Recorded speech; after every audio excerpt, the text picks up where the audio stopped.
Hi, John Lay here from Talent to Learning to answer the question, what are professional service requirements? Well, as you know, when you're defining your learning management system or your learning system requirements, you need to do it through a five-part lens. Your functional requirements, your business requirements, your professional service requirements, your technical requirements, and your support requirements. Those five types of requirements are all needed to be defined so that you can holistically sum up exactly what you need in a vendor solution, both the software and how they're going to help you from a service standpoint. Well, that's exactly what professional services are, or professional services requirements. What help do you need from the vendor to be successful to help migrate your current solution into their new solution? So if you're on your first LMS, typically your professional service requirements are pretty light. You need some help, you need a little bit of guidance, maybe even reactive help to configure it up, because chances are if it's your first LMS, you have low number of users or content or combination of that, if you're just starting to grow your learning management system. Conversely, if you've been doing learning management system and your organization has been doing learning management system for 10 or 20 years, you might be on your second, third, fourth, or 10th LMS. You might have 2 or 3 LMSs inside your organization all running at the same time. So a new learning management project or a new learning system project would require a substantial amount of help from the vendor in that circumstance to be successful.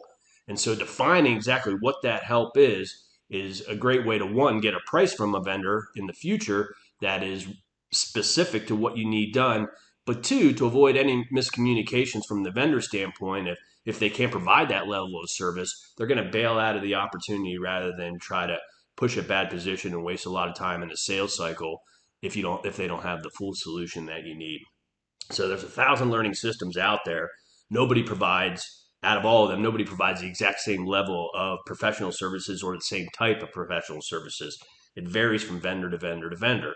So that's why it's important to define your professional service requirements.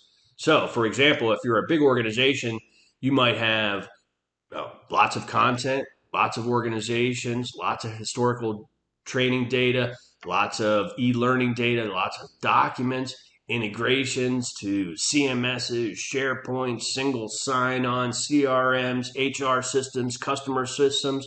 Well, all that needs to be defined. You need to say, here's how much content I have.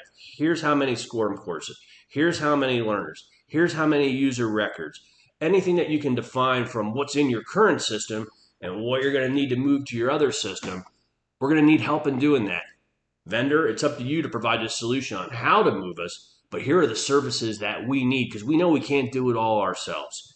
So the defining of those services that you really want that vendor to provide, those are your professional service requirements. And arguably, they're the most important of your requirements because you can have all the functionality in the world, but if you don't have the team that provides the services to get you successful on that, you're not going to be successful. So define your requirements through those 5 scenarios and spend some extra time on the professional services one.